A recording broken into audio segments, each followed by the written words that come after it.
Queridos e amados irmãos, amigos, hoje, para a glória de Deus, estamos começando a fazer um estudo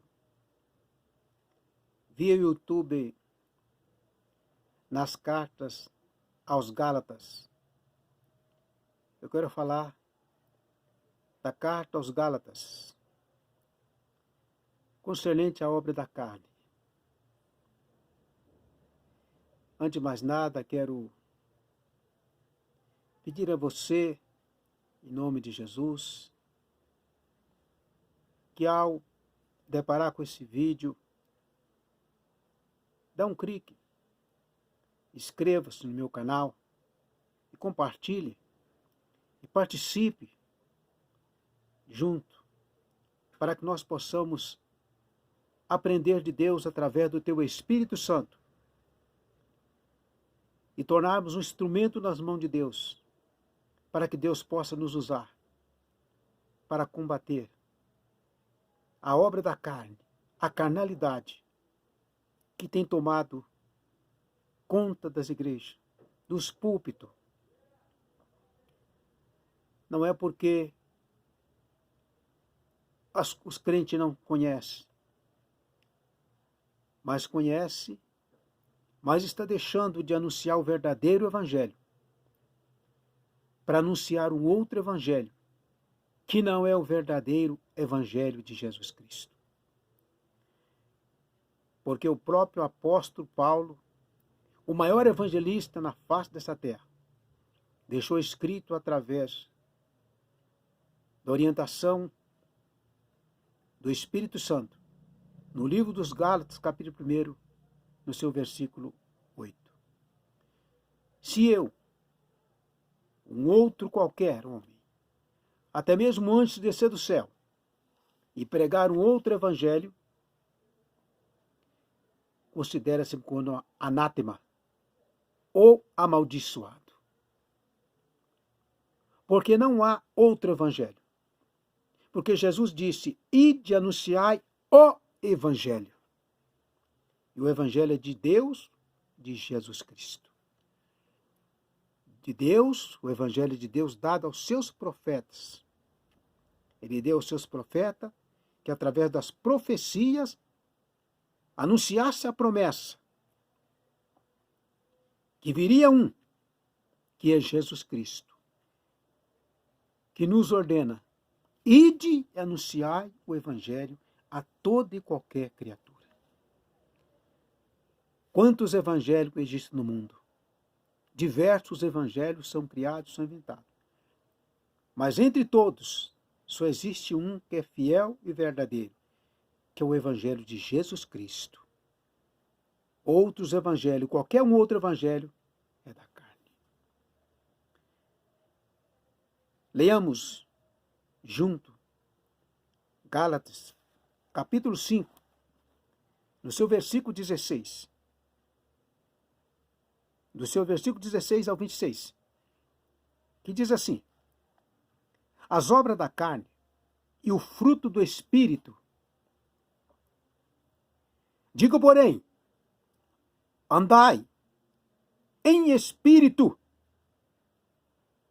e não cumprireis a concupiscência da carne, porque a carne cobiça contra o Espírito, e o Espírito contra a carne. E estes opõem-se um ao outro, para que não façais o que quereis. Mas, se sois guiados pelo Espírito, não estáis debaixo da lei. Porque as obras da carne são manifestas, as quais são imoralidade sexual, impureza, lascívia, idolatria, feitiçarias, inimizades, porfias, emulações, iras, pelejas, dissensões, heresias, invejas, homicídios, heresias, inveja, heresias, bebedices, glutonarias e coisas semelhantes a estas, acerca das quais vos declaro, como já antes vos disse, que os que cometem tais coisas não herdarão o reino de Deus. Amém? Os tais não herdarão o reino de Deus. Hoje vivemos um período onde a carne está imperando. É o que diz o livro, que é uma guerra entre a carne e o espírito. Que quando nós confessamos Jesus Cristo como nosso único Salvador pessoal, e entregamos o corpo, alma e espírito, arrependido do pecado, confessando a Deus, deixar o pecado e se tornar uma nova criatura. Quando levantamos nossas mãos e confessamos Jesus Cristo, o Espírito Santo vem e entra sobre nós. Entra na nossa vida para fazer morada. Mas existe a manifestação da carne. Quando se fala carne, não é essa carne que cobre o nosso osso e é coberto pela pele. Não é a carne que forma o nosso corpo. É a manifestação da carne, é a herança adâmica que está viva em nós. A herança do pecado está em nós. Mas você disse, mas pastor Hermes, eu aceitei Jesus Cristo, meus pecados não foram perdoados? Sim. Mas essa herança que você herdou, adâmica, ela vai continuar com você todos os dias da sua vida, e vai continuar comigo todos os dias da minha vida. Essa manifestação, ela acontece através da concupiscência que move aquele desejo em nós de pecar para fazer a vontade da carne. A guerra é do espírito contra a carne, da carne contra o espírito, um se opõe ao outro, para que não faça o que quer. Mas a carne quer fazer a vontade do mundo. Jesus disse que o que é carne, para nada presta, o que dá vida é o espírito. Mas o espírito guerreia contra a carne, para que nós não pecamos contra Deus. Não cumpramos em nós a obra da carne. Essa manifestação, ela vai estar dia e noite manifestando o desejo, a carne, de fazer a vontade da carne, fazer a vontade que o mundo oferece. Mas o espírito guerreia contra ela. E nós temos que conviver com isso, porque essa vontade está em mim. Essa manifestação está na minha e na sua carne. E essa só vai ser exterminada naquele grande dia da glorificação, do arrebatamento, onde nós estaremos deixando esse mundo maligno, jaz do maligno, onde a carne impera, o pecado se manifesta a todo instante, e esse desejo em nossa carne. Aí esse corpo corruptível será transformado num corpo incorruptível. Então essa manifestação será apagada. Mas enquanto estivermos na face dessa terra, nós temos que conviver com essa manifestação todos os dias. Então nós vamos falar da obra da carne. O que é carne? De acordo com o original do termo obra da carne, a carne, essa palavra é utilizada para designar a natureza adâmica que domina o velho homem e o leva a praticar as obras da carne relacionadas no texto bíblico em referência à palavra. Carne, de acordo com a teologia, denota a fragilidade humana e a sua tendência, a fragilidade humana e a sua tendência ao pecado. Por quê? Porque a raiz está em nós. A raiz adâmica está em mim e está em você. Então o desejo, a concupiscência, move a carne para ela pecar contra Deus. Então a carne tem obra. Quais são as obras da carne? A primeira, adultério. A primeira é o adultério. O que é adultério? Adultério é o ato de se relacionar com terceiro. É um homem relacionar com uma mulher que não é a sua esposa, dada por Deus. É a mulher relacionar com um homem que não é o seu cônjuge, não é o seu esposo. Relacionar com o terceiro na constância do casamento é considerado uma grave violação dos deveres conjugais. O adultério é um pecado e, por isso, quem o pratica se opõe à vontade de Deus. Você se opõe à vontade de Deus. Porque o casamento, a união é dado por Deus. Deixará pai, mãe e unirá sua esposa, seu esposo, e já não são os dois, mas uma só carne. Significa que não há segredo. O meu corpo é da minha esposa. E o corpo dela pertence. Nossos corpos não são nossos. Primeiro, nosso corpo é templo do Espírito Santo. Depois, nós somos casais, um para viver para o outro. Em todo sentido. E nossos corpos não têm segredo um para o outro. Porque nós deixamos de ser um só, um e outro, mas somos um só, uma só carne. Deu para entender? É uma grave violação, porque Deus abomina os conjugais, os cônjuges dois, casais unidos, jurou fidelidade um ao outro. E quando é unida aqui na terra, é unido lá no céu. E o desejo do Senhor é que esse casais permaneça unido até que a morte os separe. Mas se são de Cristo, ainda que se separem um aqui, porque a morte o levou, Deus o tirou, mas naquele dia nós estaremos encontrando lá no céu, na glória, com nosso Senhor e Salvador Jesus Cristo.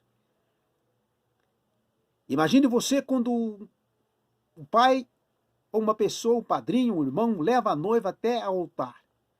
Lá está o noivo esperando. Sabe o que simboliza aquilo?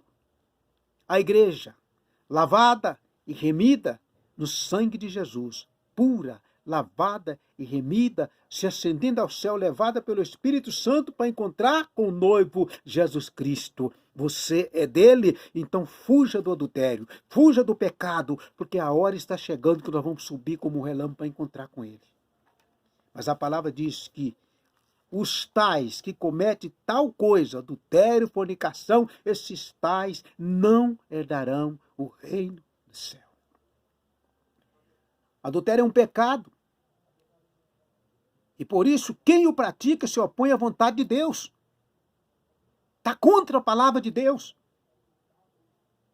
Adulterar significa quebrar um voto que é feito durante o casamento. Eu lhe prometo ser fiel até o fim. Eu lhe prometo ser fiel até que a morte nos separe. Quando é amanhã, está traindo. Mas Paulo disse, a palavra de Deus é fiel e verdadeira, digna de toda aceitação. A palavra diz também que Deus é fiel. Ainda que nós formos infiel, ele permanece fiel, porque não pode negar a si mesmo, porque ele é a palavra. Deus é fiel. E nós também fomos chamados para ser fiel. Nós temos que ser fiel aqui na terra, para nós encontrarmos com Cristo e ser fiel a ele. Ser fiel a ele aqui até a morte, para encontrar com ele e morar com ele a vida eterna. Adulterar significa quebrar um voto que é feito durante o casamento. Se você entregou a vida para Cristo também e vive pecando, você está traindo a Jesus Cristo. Um voto de fidelidade que é feito. Está quebrando um voto, quebrou um voto de fidelidade. Você prometeu ser fiel e está traindo. Quem adultera não é fiel e está desobedecendo um mandamento de Deus. Quando duas pessoas se unem em matrimônio, não faz isso apenas perante os homens e a lei, mas perante Deus, que deseja que o casamento seja uma união inquebrável entre o homem e uma mulher. Algumas referências bíblicas sobre adultério. O homem, a fidelidade significa o quê? Porque é ligado aqui na terra, é ligado lá no céu. Quando você se une a tua esposa, você se une a seu marido, é ligado aqui na terra. Lá no céu, Deus se agrada porque está unido perante testemunho. E o que é ligado aqui na terra é ligado no céu. Foi permitido aqui na terra pelo juiz da terra e é assinado também pelo juiz do céu, que porque é o Deus Todo-Poderoso. Ele é juiz não só do céu, mas do céu e na terra. Então, perante a lei, quer dizer, perante a lei dos homens, vai no cartório. Mas perante Deus, que deseja que o casamento seja uma união inquebrável, que um homem e uma mulher, que entre um homem e uma mulher. Veja o que diz Êxodo, no seu capítulo, Êxodo capítulo 20, 14, duas palavras. Não adulterará. Não adulterará. E Mateus 5, 27 a 28. 27 e 28. Olha o que ele diz. Ouviste que foi dito aos antigos? Não cometerás adultério. Eu, porém, vos digo que qualquer que atentar numa mulher para cobiçar, já em seu coração cometeu adultério com ela. Veja bem que o Velho Testamento diz duas palavras. Não adulterará. Não adulterará significa tal coisa futura, contínua. Não adulterará amanhã. Não adulterará e depois. Não adulterará. E daqui um mês. Não adulterará. Mas Jesus disse outra coisa mais diferente. Jesus já cumprimentou dizendo outra coisa. Eu, porém, vos digo que qualquer que atentar numa mulher para cobiçar, já em seu coração cometeu adultério. Marcos 10, 11, 12. E ele lhes disse, qualquer que deixar a sua mulher e casar com outra, adulterará contra ela. E se a mulher deixar o seu marido e casar com outra, adulterará. O casamento, a união é eterna. Não pode quebrar essa fidelidade. Você jurou fidelidade a seu esposo. Você jurou fidelidade à sua esposa. Isso tem que ir até a morte nos separe. Ah, mas ela ficou feia. E daí? Ele ficou feio. Eu já não amo mais. Então é porque você gostava da carne. Você não amou ele de dentro para fora. Você gostava só da beleza. Você queria a carne. Mas você não queria ele corpo e alma e espírito. Você não jurou com ele alma e espírito e em verdade a fidelidade. Porque se caso você ama mesmo e foi dado por Deus e permitido por Deus e Deus ligou aqui na terra e ligou no céu, só a morte nos separa. Pode cair os dentes, pode ficar banguela, pode ficar doente, mas você vai continuar amando, porque o amor não é daqui para dentro, ele vem de dentro para fora, do profundo do nosso coração. C2 disse, amais, amar, amar, amar, porque aquele que ama, cumpre a lei. E hoje, quantas traições, quanto adultério, quanta fornicação, mas Deus, o adultério é abominação contra Deus. A fornicação. Existe muita fornicação hoje, não é só no mundo secular. Existe muita fornicação no meio do evangelho. A fornicação está andando solta. A fornicação é qualquer relacionamento sexual fora do padrão do casamento entre um homem e uma mulher. Na Bíblia, fornicação também é chamado de imoralidade sexual ou prostituição. Imoralidade é uma coisa imoral, que não é moral. Imoral é uma coisa não permissível, que não é moral. Que não edifica a Deus, que não edifica, que destrói, é uma coisa que não é permissível, é imoral. Chamada de imoralidade sexual ou prostituição. É um sexo que não é permissível. É uma coisa que não é permissível, é impermissível isso. É imoral. E as pessoas praticam. O sexo é uma bênção de Deus. O sexo é uma bênção. É uma bênção dada por Deus para completar o casal. Chamada. O sexo é uma bênção de Deus para o casamento. Nunca pode ser casual. Ah, não vamos casar, vamos ficar juntos. Não, tem que ter um laço ali que aprende o amor em primeiro lugar. Porque aí vem o sexo, vem para completar a união do casal, dado por Deus. Não pode ser casual. A palavra de Deus nos ensina que, ao nos relacionarmos sexualmente com uma pessoa, nos tornamos uma só carne, foi dito. Com ela. Uma só carne com ela. Ao que diz Marcos 6:8. 6-8. Porém, desde o princípio da criação, Deus os fez macho e fêmea. Por isso deixará o homem a seu pai e a sua mãe, e unir-se à sua mulher. E serão os dois uma só carne. E assim já não serão dois, mas uma só carne. Deixará pai, deixará mãe, deixará amigos e unirá a tua esposa e a tua esposa ao teu marido. Agora vocês são um casal, mas uma só carne. Depois que vem o primeiro filho, aí vocês são uma família. Começa a formar uma família. Mas a família vem da união do casal. O rapaz deixa a tua casa, deixa pai, deixa mãe, deixa irmão, deixa amigos, deixa farra. A moça deixa aquela vida que leva, deixa pai, deixa mãe e promete ser fiel um ao outro. Aí se torna uma só carne e já não tem mais segredo. Uma só carne. Se torna uma só carne. Por essa razão, não se pode haver concessões a esse tipo de prática. Aquele que incorre em tal pecado peca contra Deus e contra seu próprio corpo, que é a habitação do Espírito Santo. Está vendo? Habitação do Espírito Santo.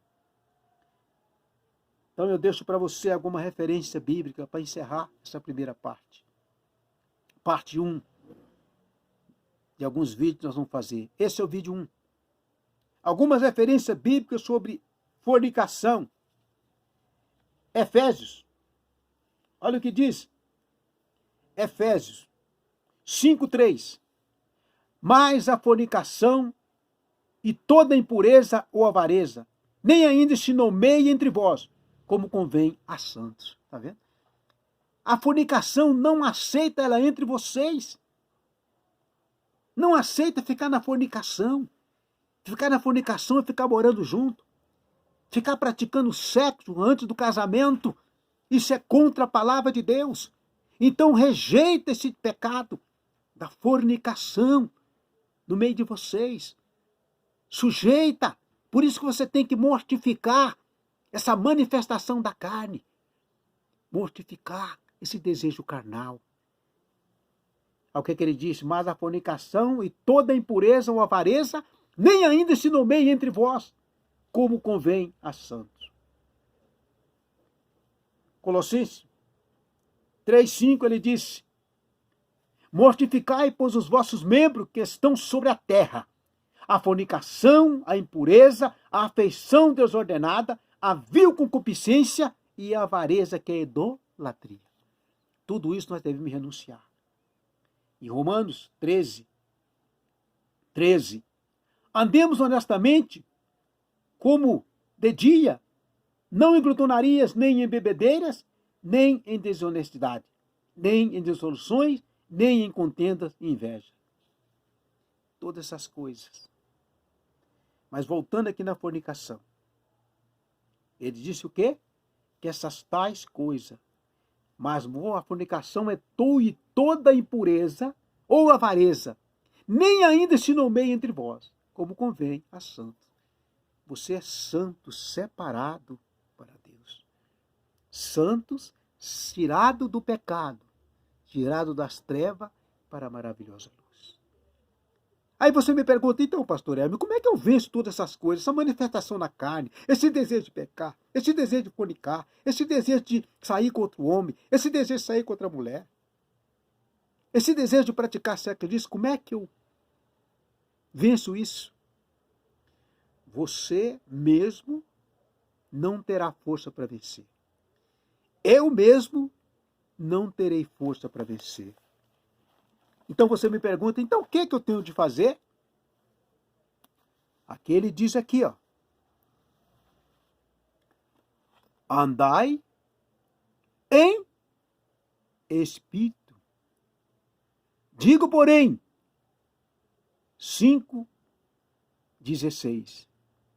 Digo, porém, andai em espírito e não cumprireis a concupiscência da carne. Você precisa andar em espírito. Andar em espírito é a mesma coisa que viver em espírito. É viver em constante comunhão com o Espírito, com Deus. Através de quê? Através da palavra, através da oração, através do jejum, através da vigilância. Andar em espírito, necessitando do Espírito, enchendo do Espírito Santo de Deus. Vivendo o que diz Efésios 5:18, e não vos embriaguei com vinho, mas enchei-vos do Espírito Santo de Deus. O que é encher do Espírito Santo de Deus?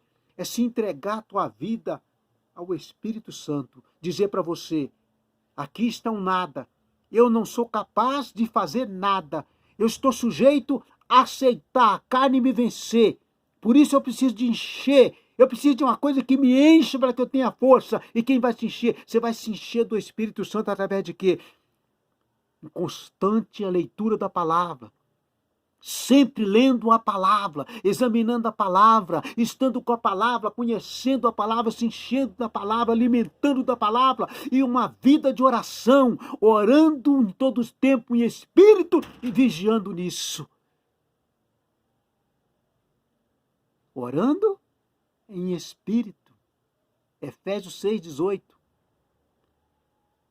Orando em espírito, em toda oração e súplica, orando em todo tempo, com toda oração e súplica no espírito e vigiando nisso. Se encha do Espírito Santo de Deus.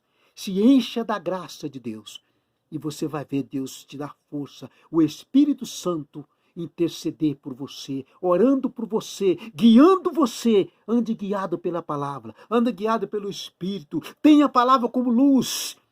Salmo 119, versículo 105. Luz para os meus olhos e lâmpada para os meus pés é a tua palavra. E Davi disse no 119:11, a tua palavra escondi no meu coração para não pecar contra ti. Deixa um versículo para encerrar. Versículo 5 do Evangelho de João 15, que Jesus disse, sem mim nada podeis fazer. Se encha da palavra, se encha do Espírito Santo de Deus. Mas aí ele disse, se vós estiveres em mim, e a minha palavra estiver em vós, pedirei tudo o que quiseres, que vos será feito. Eu quero encerrar essa primeira parte, já pedindo você, quando você deparar com esse, no meu canal, o nome do canal é Palavra Viva e Eficaz. Daqui uns 2, 3 dias nós vamos começar a postar. E uma será essas. E nós vamos fazer um estudo completo dessa carta. Começando pela obra da carne. Vamos explicar ponto a ponto a obra da carne. Vamos louvar um hino para completar esse primeiro vídeo que nós estamos fazendo. Para a glória de Deus. Espero em Deus que você participe conosco e possa aprender a palavra de Deus. Que Deus abençoe. Vamos louvar a Deus. O hino 422. Esse hino diz por que nós precisamos encher no Espírito. Não aceitar o desejo da nossa carne. Não aceitar a manifestação da carne. Não aceitar a concupiscência, que é o desejo desenfreado de pecar. Não achar, jamais achar, que nós temos condições de vencer a nossa carne. Mas aceitar sempre dizer, eu preciso de me encher do Espírito Santo. Eu preciso de andar no Espírito. Eu preciso de viver no Espírito. Eu preciso de encher na palavra. Eu preciso de ter uma vida de oração para que eu entre no céu. Porque se eu sem o Espírito Santo, sem a palavra, a carne vai me vencer. Eu vou estar em pecado. E no céu não entra pecado. No céu não entra pecado. fadiga, tristeza e dor. Não há coração quebrantado, pois todos são cheios de amor. As nuvens da vida terrestre não podem a glória ofuscar do reino de gozo celeste que Deus quis para mim preparar. Irei eu para a linda cidade, Jesus me dará um lugar. Aos crentes de todas as idades, a Deus eu de sempre louvar. No céu tenho muitas saudades das glórias que lá hei de ver. Oh, que gozo vou ter quando eu vir meu Senhor, rodeado de grande esplendor. Pagar não é necessário a casa que lá hei de ter, e meu eternal vestuário no céu nunca vai se romper. Jamais viverei em pobreza, aflito no meu santo lar. Ali há bastante riqueza, da qual poderei desfrutar. Irei eu para a linda cidade, Jesus me dará um lugar. Com os crentes de todas as idades, a Deus hei de ser